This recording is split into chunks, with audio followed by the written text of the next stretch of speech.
A fost o cruce, una numai, în care este al vieții har, atât de grea și atât de mare, că nu-i măsură nici hotar.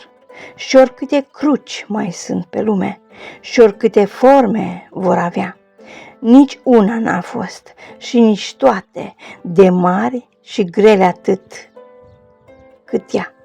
Pe crucea asta, doar pe asta, s-a întins o jertfă, una doar, atât de grea și atât de mare, că nu-i măsură nici hotar.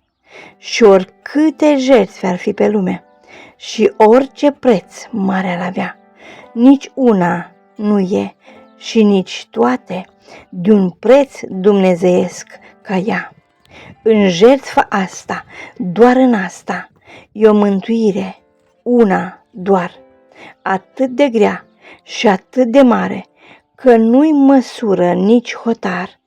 Dar sufletele lumii toate, oricâtă vină ar avea, își au pentru ale lor păcate răscumpărarea în veci în ea. Amin.